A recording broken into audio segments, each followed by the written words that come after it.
Hi everyone, my name is Celeste and today I'm gonna go over my favorite books. These are like my ride or die. Like if somebody asks me for a book recommendation, one of these will probably be what I tell you. And I love more books than this, but I didn't want to like put too many in the video. So these are, I think this is like 15, so let's get into it. So this is a book that I would recommend to anyone. Anne of Green Gables. When I tell you this book broke my heart, put it back together. I love this book. The show, Anne with an E, fabulous. The movies, like the old movies with this actress, I don't know what her name is, but I watched the whole trilogy in like 2 days. So good. I like the characters. Her writing style is just so beautiful. I love the way she describes nature. I love the little like mischief that she gets into. Like, oh, this is just wholesome fun. Please read this. Yeah. Okay, next. This is my favorite series. And in fact, like I can't even deal with it because so basically my favorite series is the Shatter Me series, which is 6 books. I have 2 here. This is the book 2 and book 3. Unravel Me and Ignite Me. Every single book in the series, 5 stars. And I know that this series is not for everybody, but truly this series got me into reading. I love these books. Like, the characters genuinely feel like my family. I think about them all the time. Like, the books that I think about the most in my life are definitely these. I read these like 4 years ago, and I think about them all the time. I reread the series like once a year. And I'm talking about this, and I'm very excited to tell you that literally yesterday, I picked up Watch Me, which is a new book that came out in the Shatter Me series. I finished it this morning. Like, I got it yesterday afternoon. I finished it this morning. It was so good. Also, can we take like a second? This cover is so pretty. It's like holographic. I actually doubted Tahara Mafi. I was like, no way is this gonna be as good as the rest of the Shatter Me series. It was better. When we like halfway or like 1/3 through, I don't want to say anything, but 1/3 through, you get like reunited with the people from the Shatter Me series. Oh, I actually almost cried. I miss them so much. This book, 6 out of 5 stars, incredible. I just finished it yesterday, but it's already going on the list. I don't care. Yeah. Okay, next we have Knots and Crosses by Mallory Blackman. This is a very interesting story. It's basically like a literary fiction, romance, YA, drama. I don't even know what you would classify it as. Basically in a world where the white people are like oppressed and the black people have all the power, and then basically this rich black girl and this poor white boy fall in love, and you see what happens. The end, devastating. I did not know that was coming at the end the first time I read it. Again, I read this like 4 years ago. I actually can't even move on with the series because like it's devastating. Every time something happens at the end that actually I was not okay, because no. But yeah, read it. It's so good. This book, wow. Okay, moving on. Then we have kind of like a kid's book, but honestly, I think, yeah, I read Tiger Lily by Jodi Lynn Anderson. I read this when I was probably like 12 or 13, and I really liked it. But then I read it again when I was like 15, I think, and I don't think I ever fully understood. Jodi Lynn Anderson, you know how to write. This book, like, Tiger Lily is the main character. It's basically like a Peter Pan retelling. Tiger Lily is honestly me as a character, and the way Jodi Lynn Anderson has one of the best writing styles I've ever read. Truly, she knows how to write a good story. She knows how to like break your heart. Even though this is for kids, I think it's like 12 plus or something. Honestly, I don't think that a 12-year-old would even get it, like really get it. So read it if you're a teenager, or if you're an adult, read it. Okay, next we got a devastating book. We got The Poppy War by R.F. Kuang. I read this book last year. I had no idea what I was in for. I was like in the middle of reading it. Oh, this is probably like one of the most tabbed books I wrote in it. I had no idea what this book was about when I first picked it up. I got like halfway through and I was like updating my friends on this book as I was reading it. I convinced 2 of my friends to read it. Like this was, dare I say, genius. This was, wow. I mean, it was devastating. Like, I have the next book in the series. I still haven't read it because I don't know if I can handle it. If you want to cry, read this one. Okay, next we have a book that is part of a series. So this is Keeping 13 by Chloe Walsh. This is part of the Boys of Tommen series. The first book is Binding 13, then Keeping 13, and then there's like 4 more in the series. I just finished this 2 weeks ago, I think, or 3 weeks ago.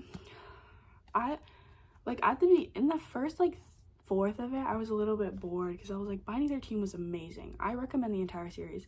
Binding 13 was amazing, and we went into this book and I was initially like kind of bored, and then stuff happened and I don't think I was good after that. Like, I think the common theme is that I really just like books that kind of rip my heart out. The ending, honestly, the whole second half of this book was wild, and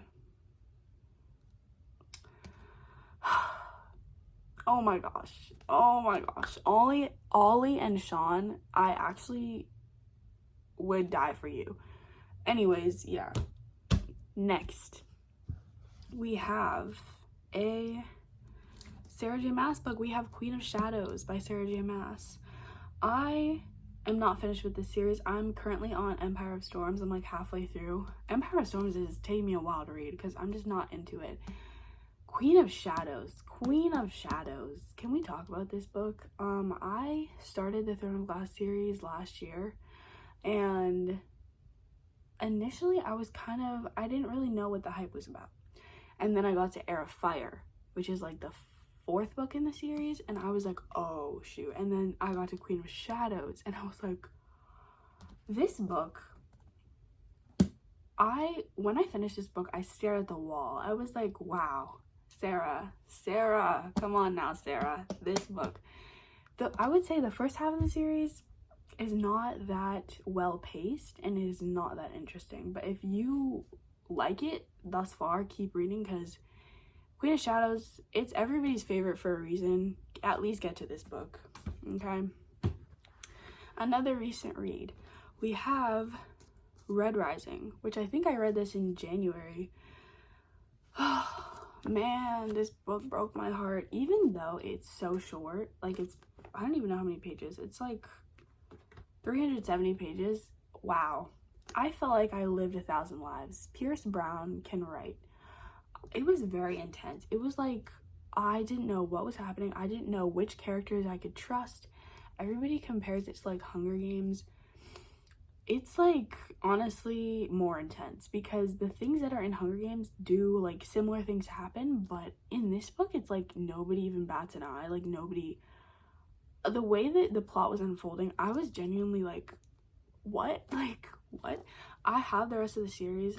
I need to know what happens. Like, truly, I need to know what happens, because how are the rest of the books even longer than this? Like, even though this is so short, I feel like I know these characters like the back of my hand. I don't know how he wrote like 5 other books. But anyways, yeah. I also convinced my friend to read this one. She also loved it, so yeah. Then we have another book that I read this year, Addicted to You by Krista and Becca Ritchie. This book has so much hype, and I was like, you know what, I need to know why everybody cares so much about this. I read this book in 2 days, and then I immediately ordered the entire rest of the series. And then actually I read Ricochet the day after. Like, as soon as Amazon gave me the package, I read it. There's so many issues with this series. I know it's not a perfect book at all.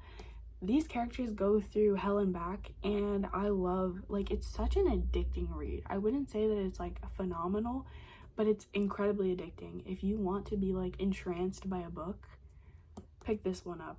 Also, the characters are so funny. I love Connor. In this one, you might kind of hate the characters, but just like have patience. Yeah. Ricochet was not as good, but Addicted for now is, yeah, I'm in the middle of reading that. It's better. Then we have another devastating book. We have Clockwork Princess by Cassandra Clare. This is part of the Infernal Devices series. This is book 3. It's Clockwork Angel, Clockwork Prince, and then Clockwork Princess. Oh, I think my favorite of the series is Clockwork Angel, to be honest, but because I loved like the beginning of the series was so interesting. I've never read a book like that, but this book, the epilogue of this book, wow. I mean, I didn't even know what to say after I read that. Like, also the vibes, the aesthetic, on point. I love all the characters. I love the humor. I love the way she writes. It's like Victorian era London, steampunk vibes. If you like that, if you like love triangles that are actually done well, read this, okay? Next, we have got one of my books that I have loved for a long time. We have A Voice in the Wind by Francine Rivers. Along with this, I recommend Redeeming Love by Francine Rivers and Bridge to Haven by Francine Rivers. I read kind of all her books at this point, and those 3, and yeah, all fabulous. I think the first one I read was Redeeming Love, and then I got into this series. This is a 3-book series. It's these 2 as well. Don't read the rest of the series. I personally think that this book should be a standalone. It was so good. It's like, it looks gigantic. Don't let that fool you. I was so confused at the beginning of it because it's basically like, I don't even know, where is it set? It's set in Rome, right? And all this like new stuff is going to be introduced to you, all this like new language and like places that you've never heard about or whatever. Just keep going. It is so good. Like, this is the best, like, character work. The character work is fabulous. I actually need to reread this because I read this like 4 years ago or something. I don't even know, but my sister's the one that introduced me to Francine Rivers. Thank you to my sister. Okay. Next, we've got another semi-recent read. I think I read this in December. This is Assassin's Apprentice by Robin Hobb. Oh, I love this book. Fitz is such a cool character. All the characters in the series are so intricate. Her writing style, I think honestly, I love a good writing style. Like, if the writing style is terrible, I just can't read it. This did not disappoint. I heard so much hype about this series, especially from like adults, so I was kind of intimidated. I was like, am I even gonna understand it? It's so good. And this is like the shortest book in her 16-book series. Tell me why I felt like I lived 1,000 lives by the end of this. Like, how are the books longer? I'm stressed out. But anyways, this is book 1 in the Farseer trilogy. I love this series. It's so good. You will feel like every emotion possible in this book. Read it. It's like, wow, this is like how fantasy should always be, in my opinion, you know? Okay, last book. I saved the best for last. This is my favorite standalone ever. Yeah, Shadow Me is my favorite series. Shadow Me is honestly a perfect series to me. Not one book was boring, not one book was bad. But this standalone, I think that anybody could like this standalone. This is The Great Alone by Kristen Hanna. Oh, I got the hardcover because like it's so pretty. It's 1970s Alaska. The last frontier. Picture a family. Yeah, okay, calm down. Anyways, just read it. Like, Even if you think I don't like historical fiction, please read it. It's so good. Like, genuinely, Kristen Hanna, I love you. Girl, please read it. Please read it. After I read this book, I bought like 5 Kristen Hanna books. I like, after this, actually, I had an unhealthy obsession with Alaska. I was like, I need to move to Alaska. Like, it's just the way she talks about nature and like her like familial themes and like trauma and love and heartbreak and just growth. Oh, so good. Like, this is probably my favorite book. Please read it. Please read it. And if I didn't convince you, get it for the cover, because the cover is really pretty. It has like this, yeah. Anyways, that's all I have to say. Those are all my favorite books, and if you've read any of them, let me know down below. Let me know what your favorite books are. Okay, bye.